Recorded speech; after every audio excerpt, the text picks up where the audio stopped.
Good morning students. Welcome back you all in Shivaji Group of Institutions online classes. Before starting our today's class, let's do 1 minute relief. Okay? And for that, take this position, close your eyes and start inhale and exhale process. Okay? Start. Inhale, exhale. Inhale, exhale. Inhale, exhale. Inhale, exhale. Inhale, exhale. Now take back your position, open your eyes. Students, this is your first period and this is your Hindi literature period. Okay? So now I am going to start our today's class. Your first class is going to start.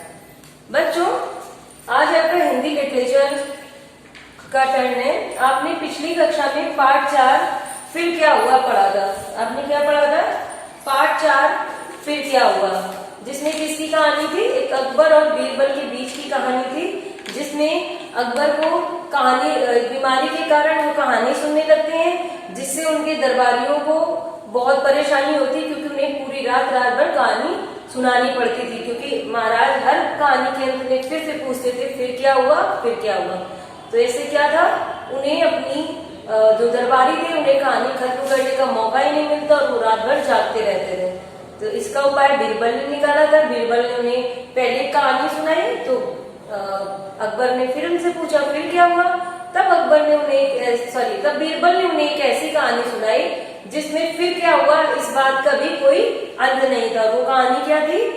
चिड़िया आकर दाना ले जाती हैं, फिर इसके बाद दूसरी चिड़िया आती है, फिर तीसरी आती है.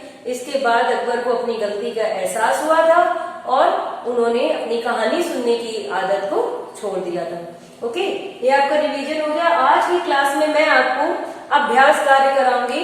मैंने कहा था आपको ये अभ्यास कार्य पाठ पढ़कर स्वयं करने हैं और मुझे आशा है कि आपने अभ्यास कार्य किए भी होंगे. चलिए आइए अब हम आज मैच करते हैं आंसर. तो बच्चों पेज नंबर 32 आपको ओपन करना है. पेज नंबर 32 ओपन करिए. पेज नंबर 32 में क्वेश्चंस पूछे गए हैं. मौखिक अभिव्यक्ति में क्वेश्चन पूछे गए, पहले वो देखते हैं. पूछा गया है अकबर को नींद क्यों नहीं आती थी. तो क्यों नहीं आती थी अभी भी रिवीजन कराया, बीमारी के कारण. ये मौखिक प्रश्नों के उत्तर है, तो आप क्या उत्तर देंगे? अकबर को बीमारी के कारण नींद नहीं आती थी.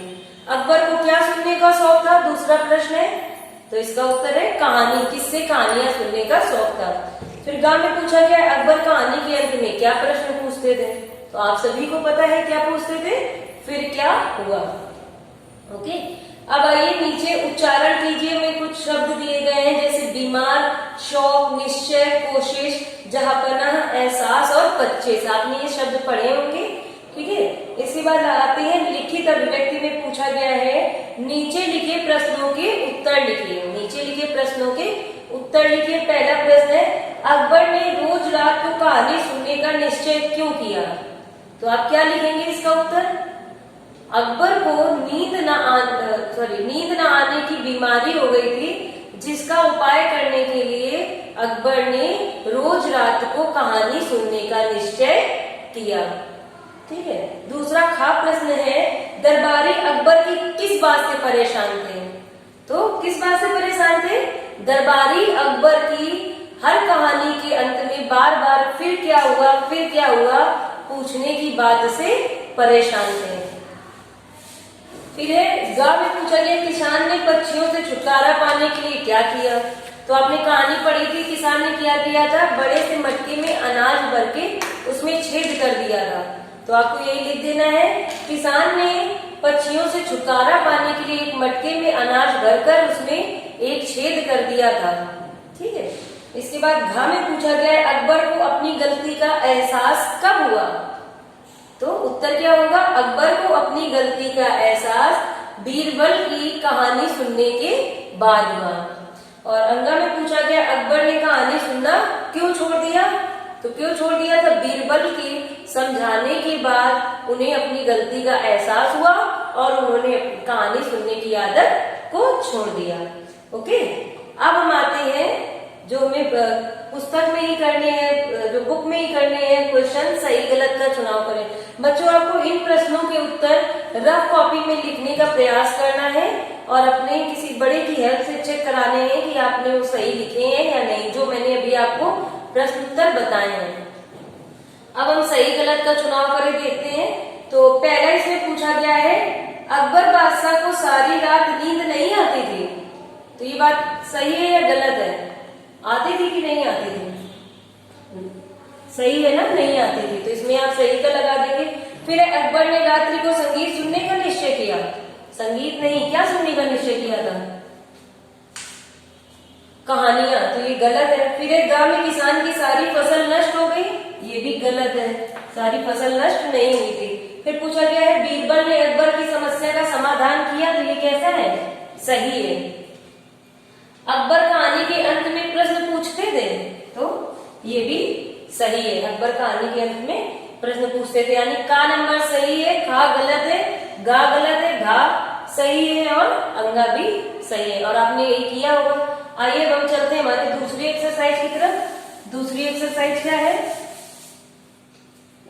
पूछा गया है सही शब्द चुनकर वाक्य पूरे कीजिए। तो आपको रिक्त स्थान फिल करने हैं, रिक्त स्थान।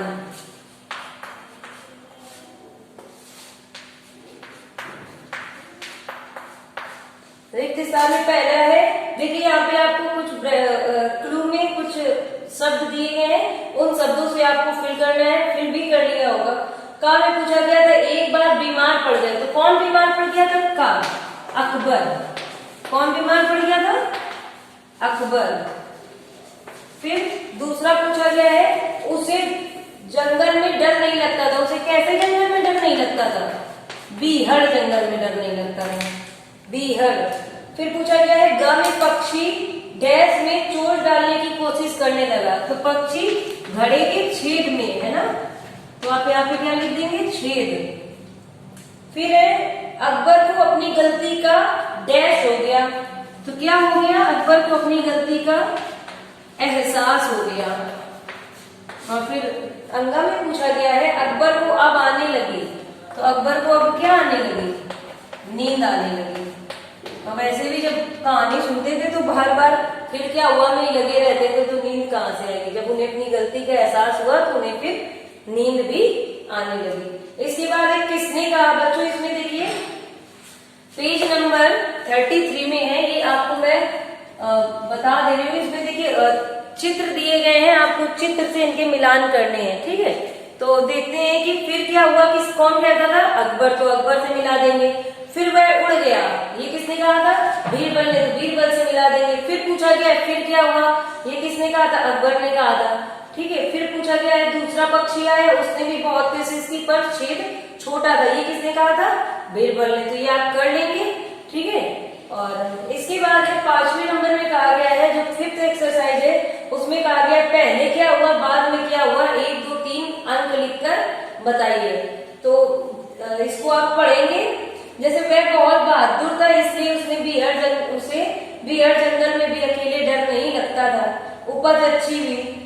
तीसरा है पर अक्सर पक्षी अनाज के दाने मुंह में दबा कर ले जाते थे, मटके में बाई तरफ एक छोटा सा छेद कर दिया। एक जंगल में एक झोपड़ी में एक किसान रहता था, ठीक है। तो इसमें पहला सेंटेंस कौन सा आएगा? यही, एक जंगल में एक झोपड़ी में एक किसान रहता था। इसके बाद दूसरा आएगा वह बहुत बहादुर था इसलिए उसे बीहड़ जंगल में भी अकेले डर नहीं लगता था। तो आपने पीछे कहानी दी गई थी, उसके आधार पे आपको जो वाक्य पहले आया था उसे पहला बोलना था और जो दूसरे पर था उस ऐसे उसे नंबरिंग करनी थी। आपने कर दी होगी, बाकी आप अपने पीडीएफ से मैच कर लेंगे। अब सही उत्तर पर सही का निशान लगाए, ठीक है। आपको सही उत्तर पर सही का निशान लगाना है। जैसे पहला पूछा गया है अकबर रात भर जागता रहता था, तो अकबर रात भर किस लिए जागते रहते थे बताइए? अकबर रात भर बीमारी के कारण, जागते रहते थे। तो इसकी हेडिंग है सही उत्तर पर चिन्ह लगाएं। ओके, तो सही उत्तर पर चिन्ह लगाएं। अकबर रात भर जागता रहता था, का है, तो इसका उत्तर क्या हो जाएगा? बीमारी के कारण। अकबर क्यों जागते रहता था? बीमारी के कारण। कौन सा ऑप्शन है ये सही इसका? बा। तो का बा ऑप्शन सही है। ओके, आगे बढ़ते हैं। अकबर को बड़ा ही शौक था, किस चीज का? आ नंबर, किससे कहानियां सुनने का? आ, किसका? किससे कहानियां सुनने का? बच्चों ये क्वेश्चन आपको मैं कई बार बता चुकी हूँ, किससे कहानियां सुनने का। फिर आगे आते हैं, कहानी के अंत में अकबर क्या कहते थे? फिर क्या हुआ? तो आप कर देंगे। और आगे पूछा गया अकबर ने बीरबल ने अकबर को कुल कितनी कहानियां सुनाई थी? तो अकबर ने बीरबल ने पहले एक कहानी सुनाई, तो फिर उन्होंने पूछा फिर क्या हुआ अंत में? तो फिर बीरबल ने उनको दूसरी कहानी सुनाई थी। इसके बाद आते हैं भाषा की बात में। इसके बाद किस में आते हैं? भाषा की बात में। आइए देखते हैं इसमें क्या क्या पूछा गया है। भाषा की बात पेज नंबर 33 है। आइए डालते हैं भाषा की बात।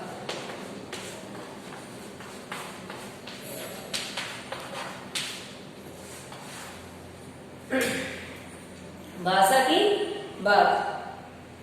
निम्नलिखित शब्दों के विलोम लिखिए। विलोम लिखने हैं तो लाभ का हानि होता है, खत्म का शुरू होता है, निश्चय का अनिश्चय होता है, कठिन सरल, अंत का विलोम आरंभ होता है, बहादुर का कायर होता है। फिर निम्नलिखित मुहावरों के अर्थ बताइए। समय काटना, समय काटना का अर्थ होता है गुजारा करना। फिर कहा है खा नंबर है छुटकारा पाना।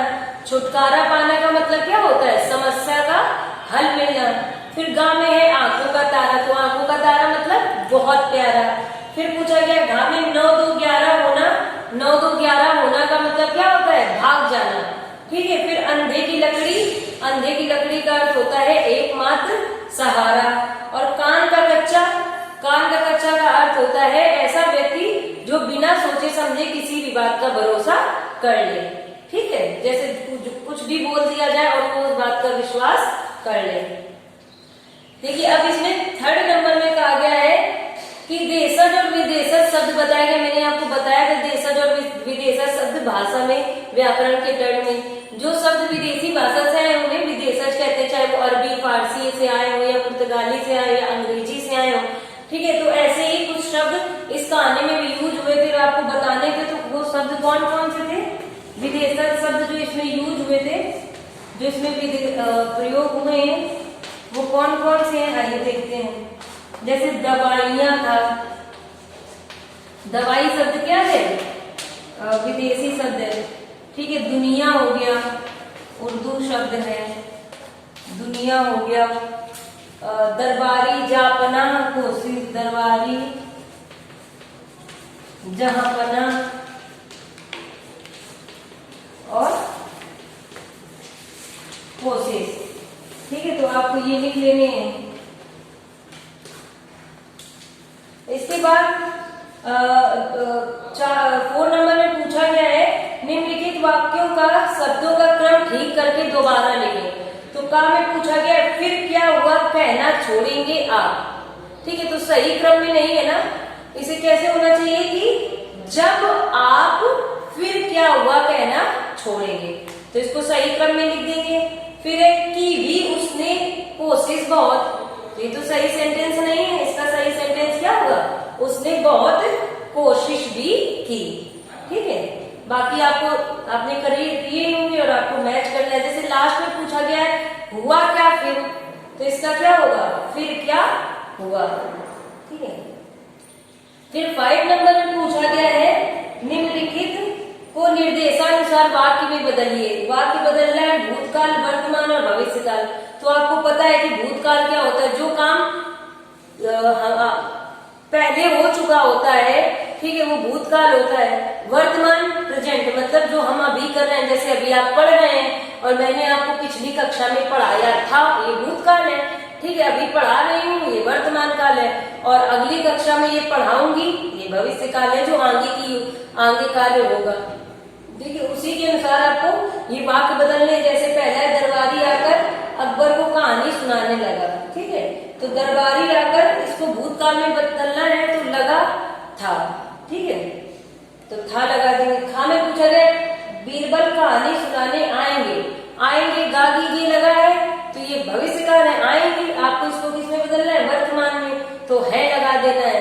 ठीक है, था शब्द भूतकाल में लगता है या है वर्तमान में, और गागी ये भविष्य काल में, तो इसको वर्तमान में बदलना है, तो बीरबल कहानी सुना रहे हैं। ठीक है, फिर है पक्षी दाने चुग रहे हैं, इसको बदलना है भविष्य काल में, तो भविष्य काल में क्या हो जाएगा? पक्षी दाने चुग रहे होंगे। ठीक है, फिर है आखिर कितने पक्षी आएंगे, तो आएंगे ये भविष्य काल में लिखा है, और इसको वर्तमान काल में करना है, तो वर्तमान काल में क्या हो जाएगा? आखिर कितने पक्षी आते हैं। ओके बच्चों, तो आपका चैप्टर 4 डन हो गया है। इसके साथ आपको पेज नंबर 37 में भी एक कहानी दी गई है, वो आपको करने का, कंप्लीट करने का कोशिश करनी है, और आपको पीडीएफ में दिया जाएगा। और इसके बाद है ज्योति पर्व की छठा। ज्योति पर्व की छठा,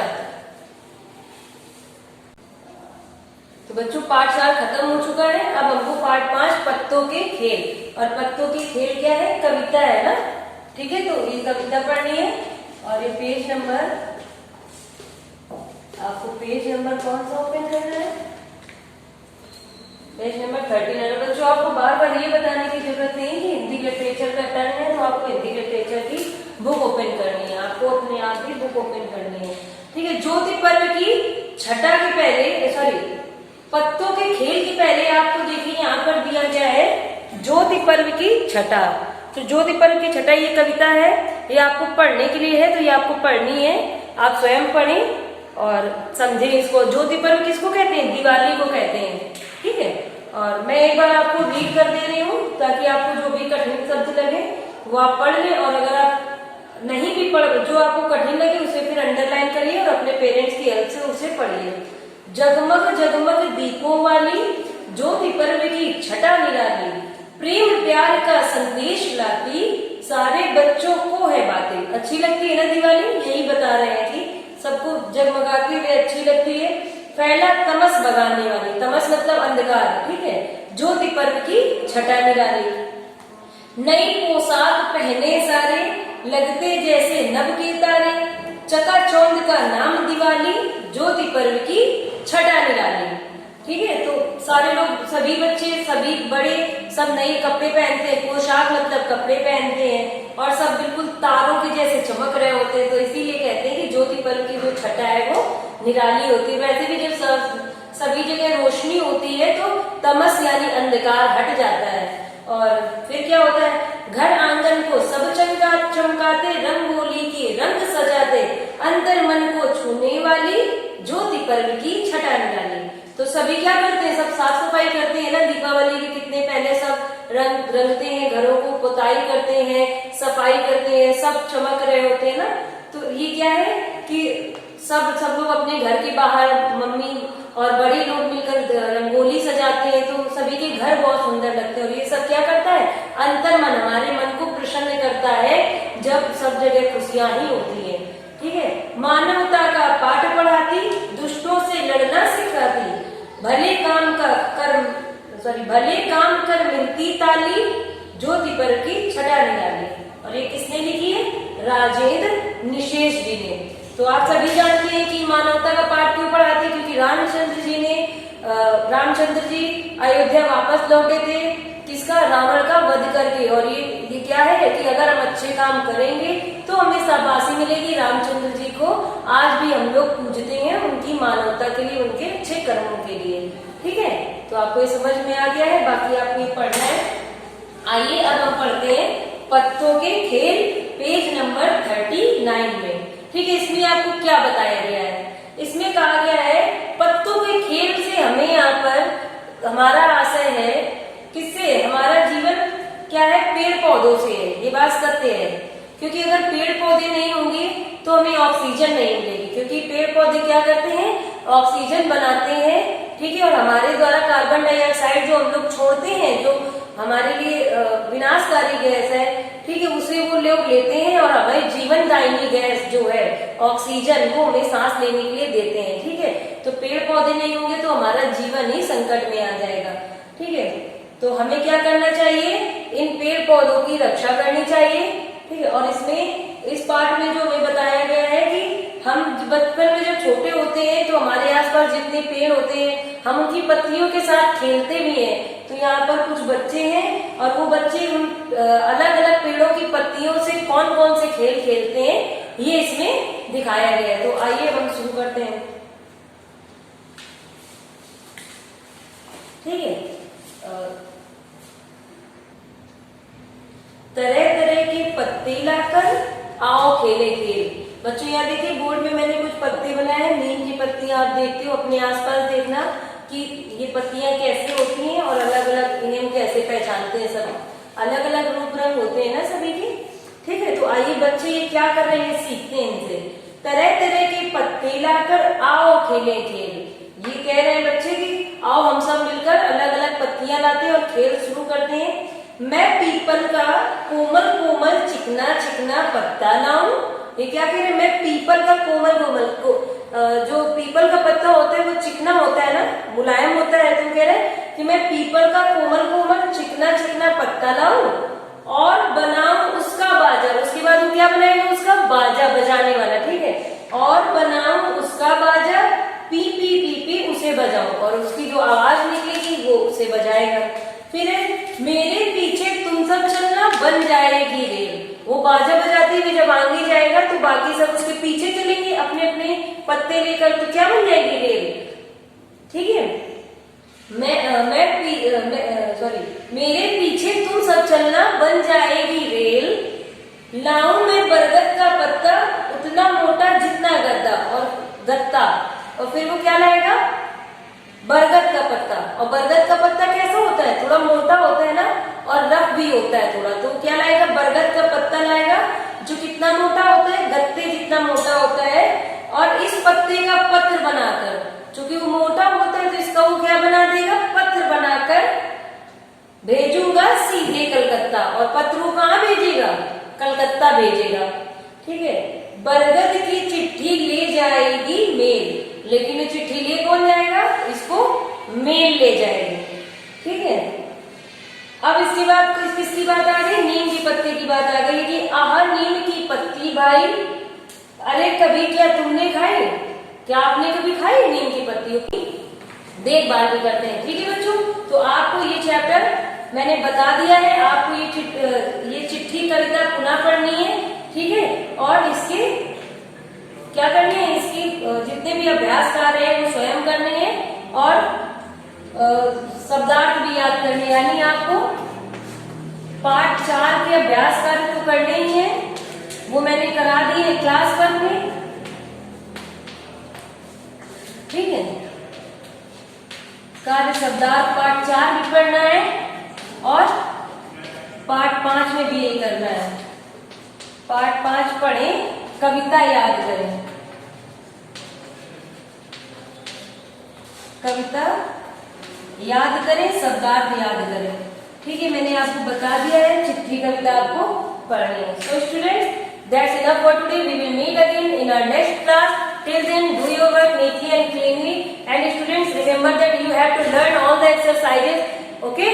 So take care, bye bye.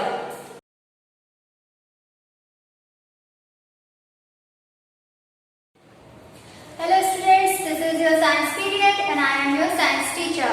Welcome back to Shivaji Group of Institution online classes of class 5th. Okay, so students, in our previous class we complete chapter 3, that is the digestive and excretory system. I gave you some exercise in your homework, so I hope you all are complete this exercise.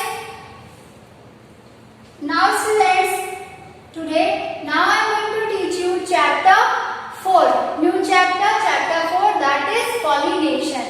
Okay, so just take out your science book. This is your science book and open page number 43. Okay, open page number 43.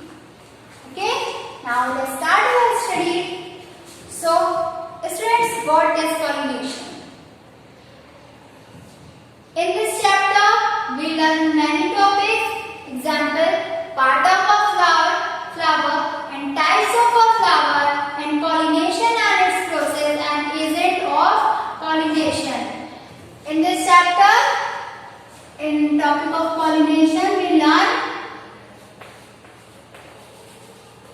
pollination,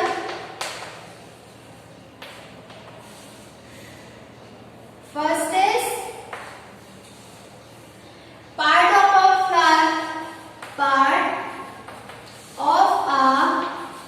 flower. Okay, now the second is we will learn types of flowers.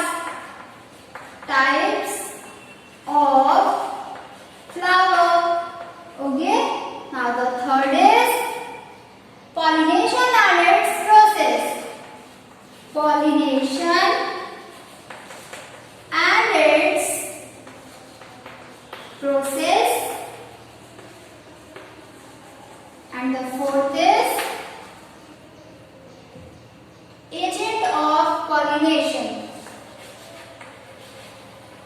Agents of pollination.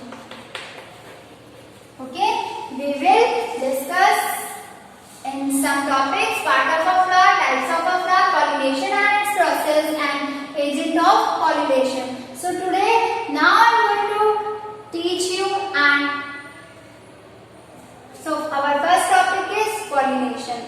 What is pollination? Our today's topic is what is pollination. So students, as we all know, pollination process in the flowers.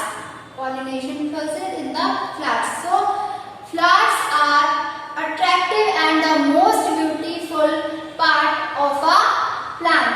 Okay, flowers are attractive and most beautiful part of a plant, and different flowers are of different colors. As you all know, different flowers are different colors, shapes and sizes and fragrance. Okay, example, rose, lotus, sunflower and many of the etc. Okay, so flowers are attractive and the most beautiful part of a plant, and different flowers are of different color, shape, size and fragrance. So flowers may be present singly or in group on a stem. Flower may be present in singly, group may be in a stem. So flower are the reproductive part of a plant. Flower are the reproductive part of a plant. Okay. Now our first topic is pollination, and pollination process is present in flower. Okay.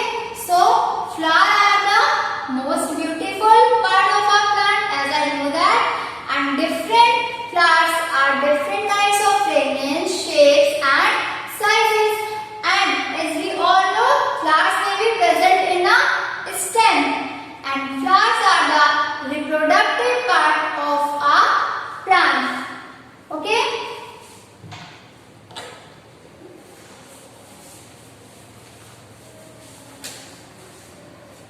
Flowers.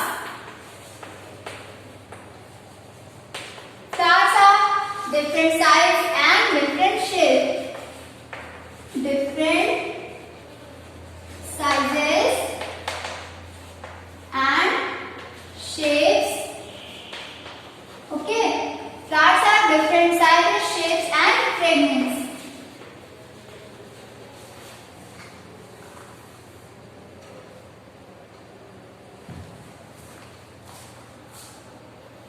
Fragrance. Okay. So now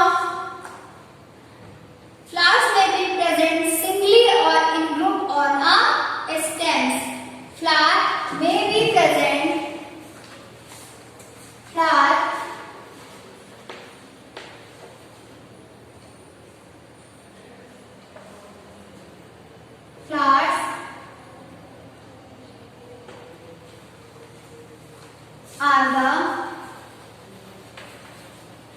flowers may be present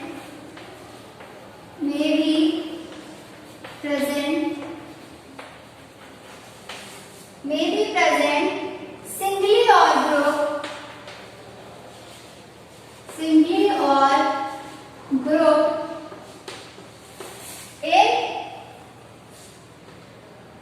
singly or in group on a stem. Okay, so flowers are the reproductive part of a plant. Flowers are reproductive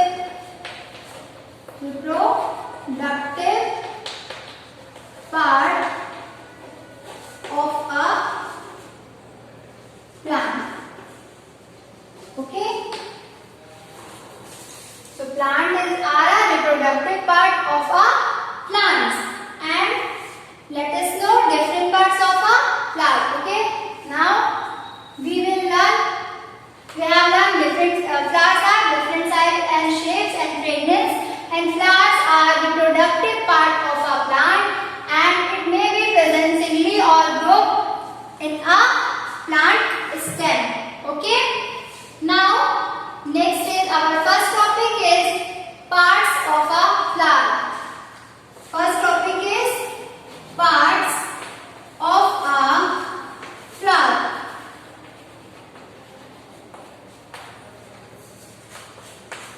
Okay, parts of a flower means a flower has many parts such as pedicel, receptacle and sepals and petals and stamens and carpels. Okay, a flower has many parts means pedicel,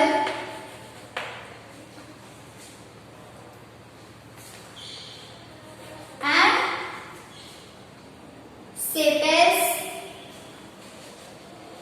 sepals and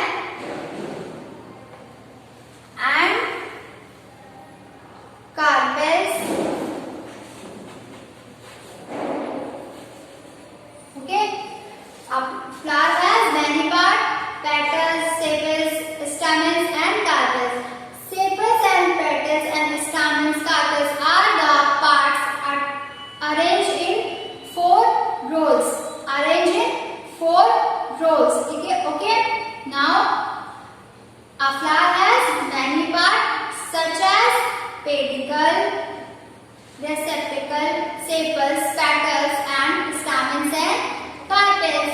And sepals, petals, stamens and carpels are the part arranged in 4 rows.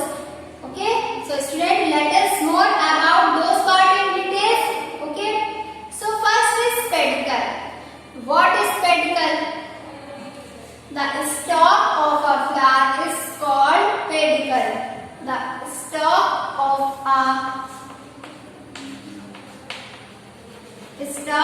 a flower is called pedicel.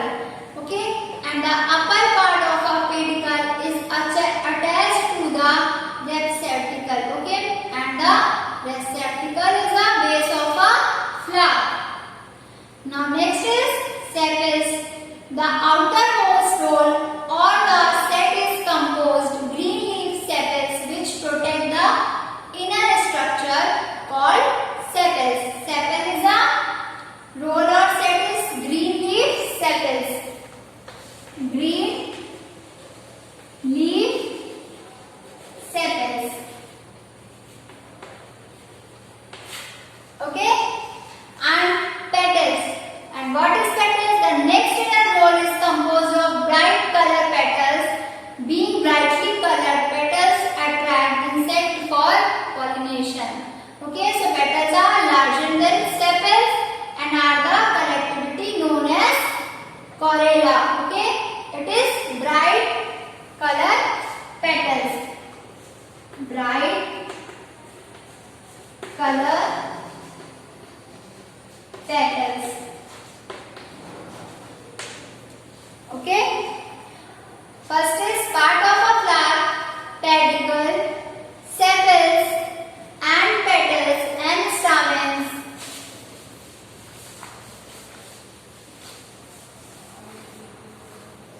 Part of a flower are part of a flower. First is pedicle. Okay.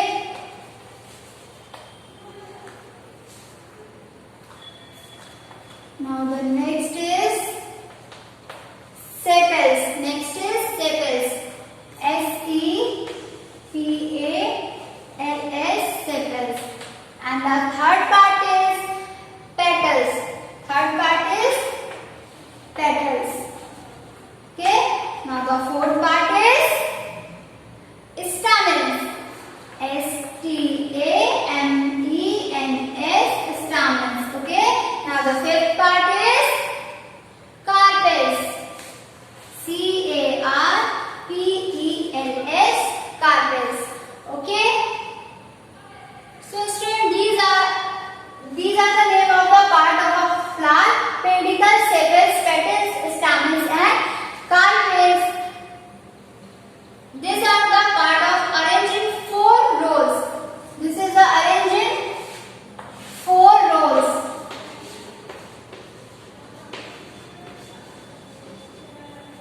This is the arranged in 4 rows. Okay. This is the part of a flower: pedicels, sepals, petals, stamens, and carpels. This is the 4 rows in a flower. And students, in our next class, we will learn and describe you what is pedicle, what is sepals and petals and stamens and carpels. Okay. So that's enough for today. In your homework, in page number 43, in your homework, page number 43 and 44, exercise first and 3 questions are given, and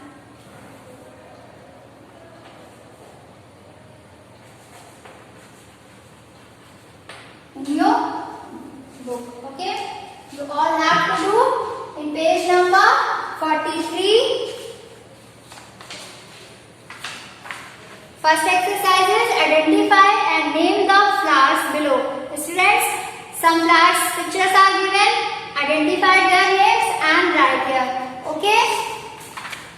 And in page number 44, 3 questions are given. Okay. So do you like flower? Which is your favorite flower? Here. Why do you like flower? Reason. And which is your favorite flower? Write here your favorite flower name. Okay. So next question is, how do we use flowers? How do we use flower? For fragrance and etc. So here you all have to write these answers. Okay. What is the function of a flower? Here students, you will write here function of a flower. Okay. I hope you all are complete your homework. So that's enough for today. Thank you for attending this class. We will meet soon. You can take test for 5 minutes and after 5 minutes come back for your next class. Thank you.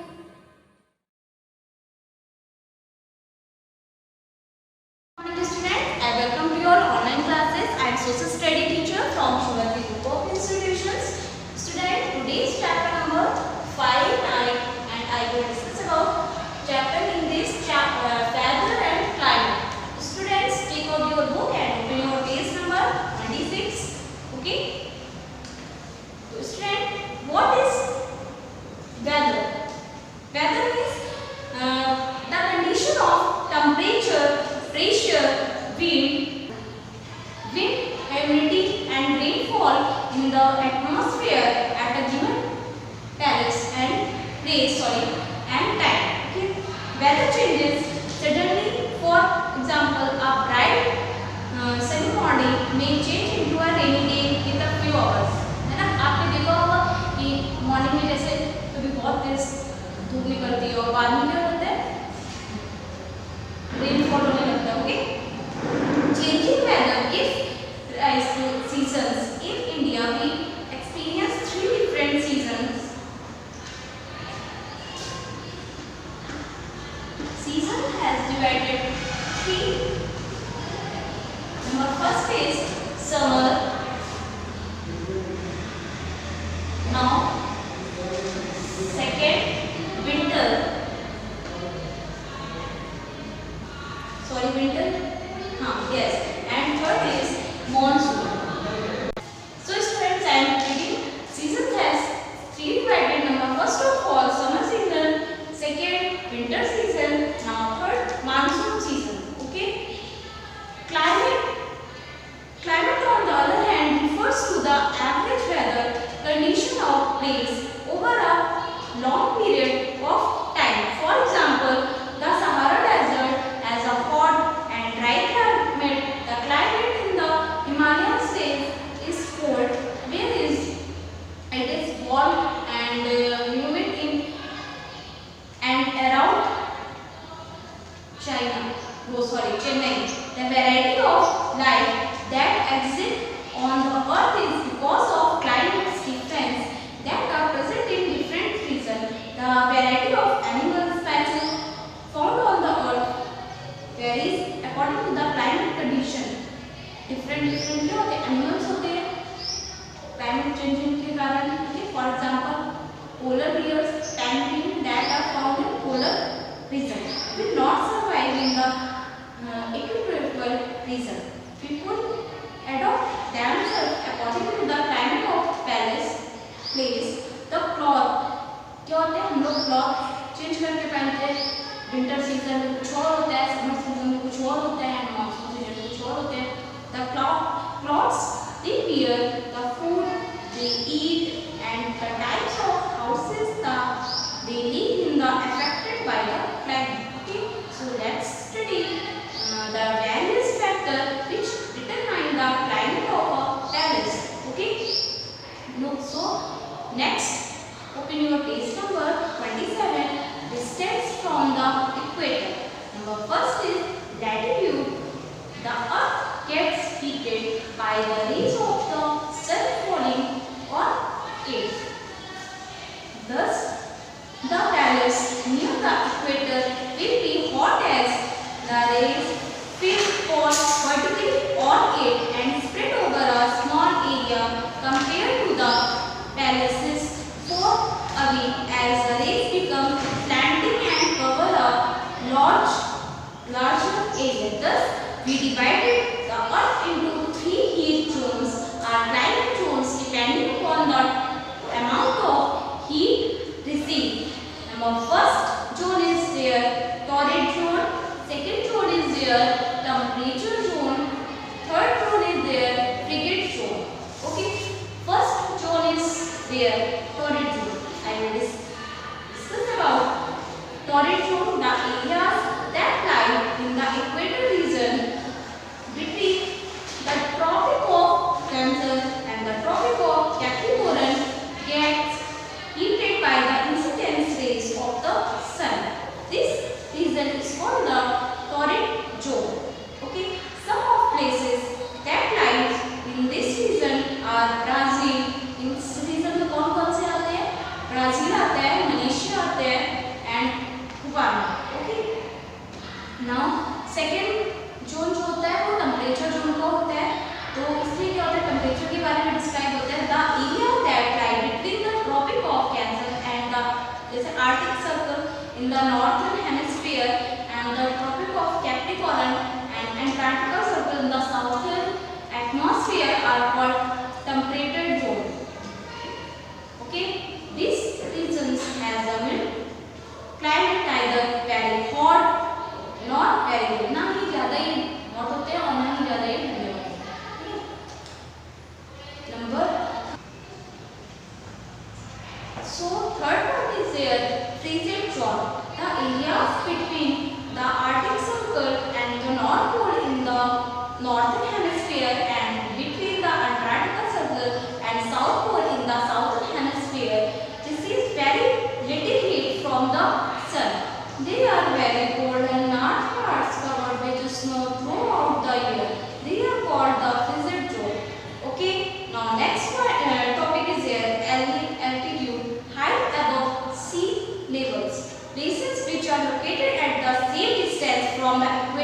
may experience different types of climate.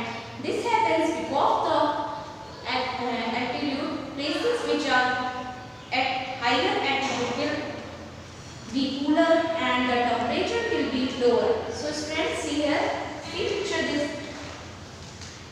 Arctic zone. ये picture किसके Arctic zone के Arctic circle 67 degrees north है, tropical of Cancer 23 north है, equator 0 degree है, tropic of Capricorn 23 degree south पर है, Antarctica circle of 67 degree south. Okay, this temperature है. First north में टेम्परेचर जोन है, सेकेंड ट्रॉपिकल जोन है, थर्ड ट्रॉपिकल जोन है एंड थर्ड जो लास्ट है वो भी टेम्परेचर जोन का है. ओके, तो places which are located at the same distance from the equator may experience different types of climates. This happens because of the altitude. Places which are higher and altitude will be cooler and the temperature will be lower. For example, even though Shimla, Himachal Pradesh and Firozpur in Punjab have almost the same latitude. Shimla is much cooler as it is a higher altitude. The temperature decreases as the highest height of land increases. Okay.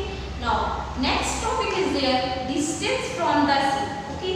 A distance in the regions which are near the larger water bodies like oceans and seas experience moderate climate.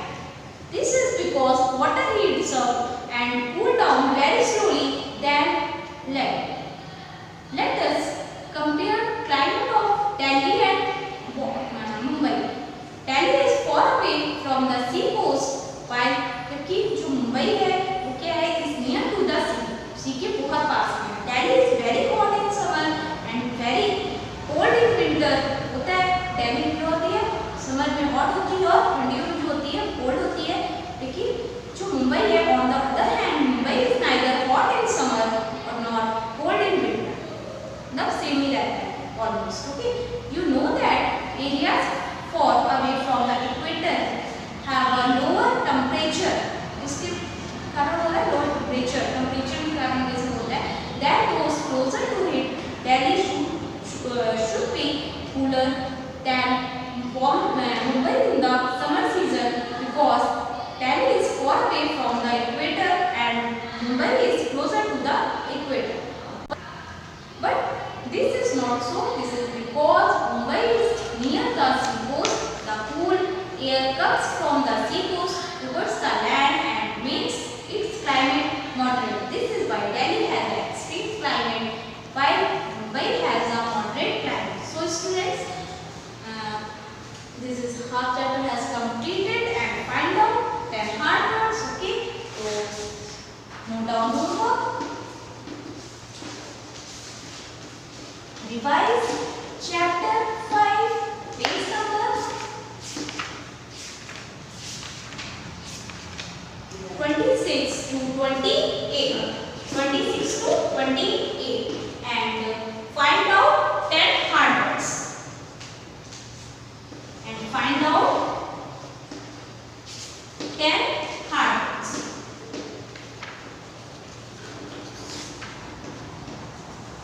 Are you clear? Okay, so students, this is your last period and thank you for the attending the class.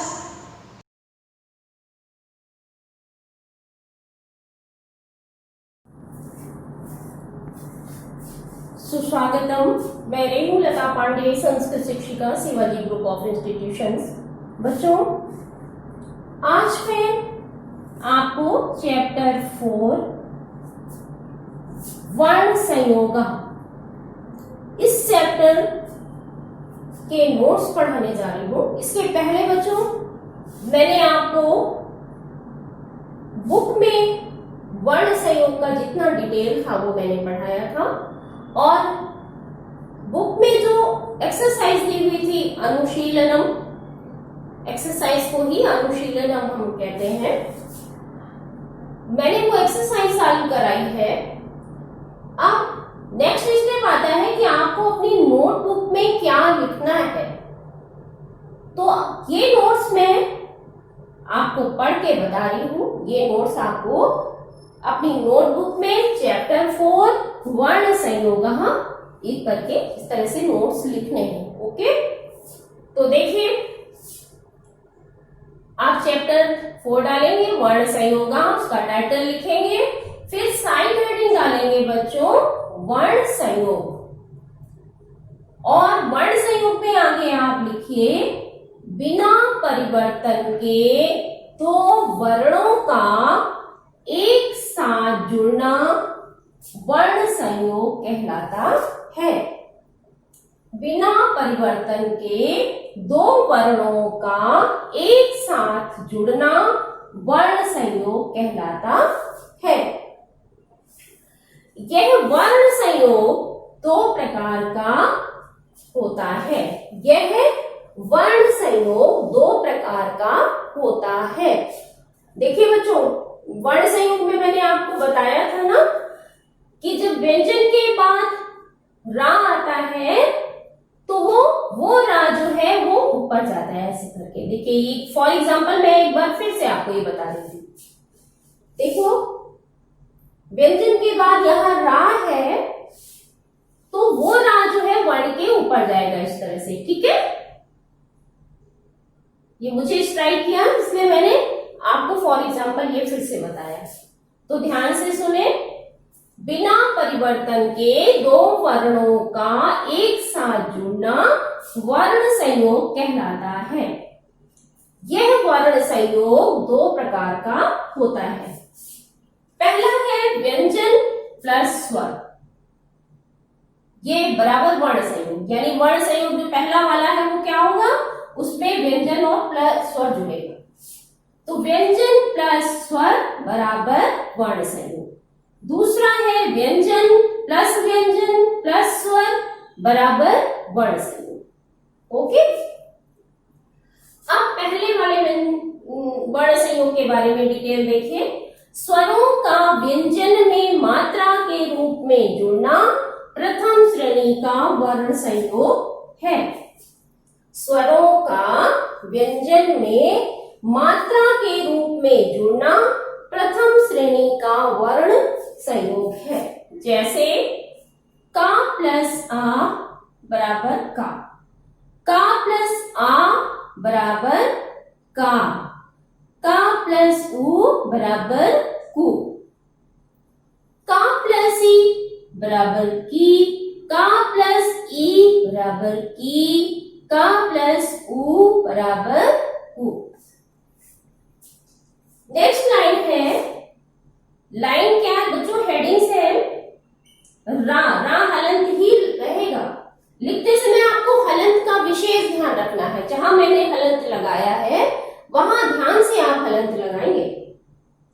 रा में उ मात्रा की विशेष स्थिति, यानी रा में हम उ की मात्रा कैसे लगाते हैं, तो रा में प्लस उ बराबर रू। देखिए बच्चों,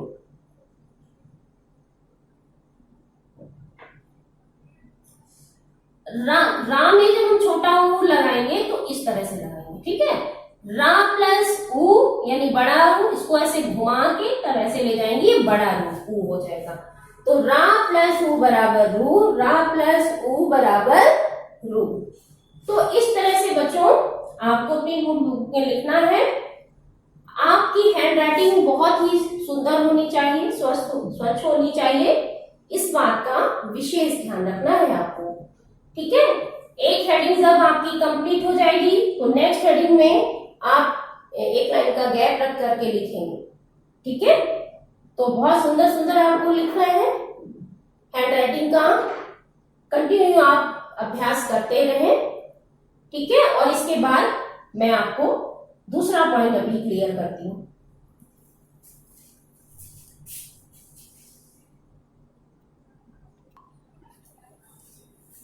हाँ बच्चों, फर्स्ट पॉइंट मैं क्लियर कर चुकी हूँ। सेकेंड पॉइंट देखिए, दो व्यंजनों का स्वर सहित अथवा स्वर रहित जुड़ना प्रथम श्रेणी का वर्ण संयोग है। स्वर सहित यानी स्वर के साथ, स्वर रहित यानी स्वर के बिना। ठीक है, दो व्यंजनों का स्वर सहित अथवा स्वर रहित जुड़ना प्रथम श्रेणी का वर्ण संयोग है। जैसे ता प्लस रा प्लस आ बराबर त्रा। ठीक है, इसमें देखिए ये दोनों व्यंजन है और इसमें स्वर भी है, यानी ये स्वर सहित हो गया। इन तीनों वर्णों को मिलाकर के वर्ण बना त्रा। अब देखिए स्वर सहित व्यंजन। ठीक है, इसको अंडरलाइन कर ले। स्वर सहित व्यंजन और स्वर रहित व्यंजन। स्वर सहित व्यंजन कौन से हैं? का, शा, का प्लस सा प्लस आ बराबर क्षा, जा प्लस इया प्लस आ बराबर दिया, दा प्लस या प्लस आ बराबर द्या। यानी इन तीनों वर्णों को मिला करके ये वर्ण बन रहे हैं। नेक्स्ट है स्वर रहित व्यंजन। का प्लस शा प्लस छा। इसमें देखिए सिर्फ व्यंजन है, स्वर नहीं है, इसलिए ये स्वर रहित व्यंजन है। का प्लस शा बराबर क्षा, जा प्लस इया बराबर क्या। क्लियर। नेक्स्ट आपको हेडिंग डालनी है छा। छा हलंत रहेगा। छा में रा की विशेष स्थिति, यानी छा वर्ण में आपको रा लगाना है तो कैसे लगाएंगे? तो देखिए छा प्लस रा प्लस आ, तो छा में रा कैसे लगाएंगे? इस तरह से। ठीक है, आपको याद रखना है कि छा में रा ऐसे लगता है। क्लियर। अगली हेडिंग फिर आप डालिए री और रा, यहां कॉमा। री रा का प्रयोग, यानी ऋषि वाला री और रा का प्रयोग कैसे करते हैं? देखिए री स्वर है और रा व्यंजन है, ये मैं आपको पढ़ा चुकी हूं। री स्वर है और रा व्यंजन है, इसलिए री स्वर व्यंजन में ऐसे वर्ण के नीचे ऐसे मार्क लगाते हैं। ठीक है, मात्रा के रूप में जोड़ता है। ये एक तरह की मात्रा है ऋषि वाली, री की मात्रा है ये। री स्वर है और रा व्यंजन है, इसलिए री स्वर में री जो है मात्रा के रूप में जुड़ता है। अब मात्रा के रूप में देखिए कैसे जुड़ेगा। जैसे का प्लस री, अब का में री जोड़ना है तो एक तरह ये मात्रा लग जाएगी का के नीचे। ठीक है, जैसे का प्लस री बराबर क्री। फॉर एग्जाम्पल मैंने यहाँ एक शब्द लिखा है बच्चों, जैसे संस्कृत। ठीक है, ये जो का के नीचे ये री लगाते हैं, ऋषि वाला री है। शब्द है संस्कृत। मैंने फॉर एग्जाम्पल यहाँ पर एक शब्द लिख दिया। क्लियर है? आप लोग तो संस्कृत बोलते हैं, कोई भी बच्चा आप संस्कृत नहीं बोलेगा। अगर आप संस्कृत बोलते हैं तो फिर ऐसे लिखना चाहिए इसको, ऐसे। ठीक है, ये रॉन्ग है। समझ में आ रहा है? ये करेक्ट वर्ड है संस्कृत। ओके, स्पेलिंग में आप लिखते हैं SANSKRIT। KRAT नहीं लिखते हैं, आप क्या लिखते हैं? KRIT, संस्कृत। ओके, तो इस तरह से ये पॉइंट्स आपको अपनी नोटबुक में लिखने हैं बच्चों। ठीक है, और इसके आगे का पॉइंट मैं अभी फिर आपको बताती हूं।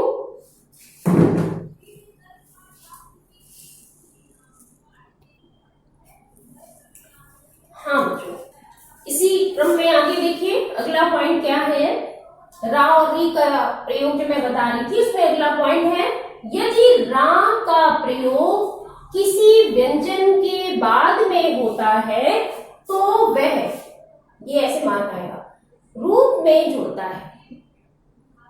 यदि रा का प्रयोग किसी व्यंजन के बाद में होता है तो वह ये मार्क आएगा, ये एक तरह की मात्रा है, रूप में जुड़ता है। जैसे देखिए अब ये रा है और ये का व्यंजन है, व्यंजन के बाद में रा का प्रयोग हो रहा है, तो ये देखिए इस तरह से ये का में इस तरह से जुड़ेगा।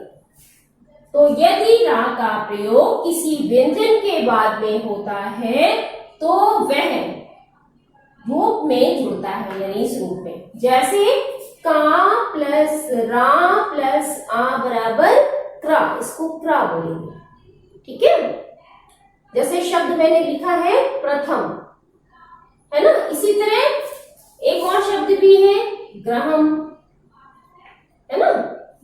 ये देखो गा के बाद रा आया है, इसलिए ये इस तरह से शब्द में जुड़ेगा। समझ में आ रहा है बच्चों?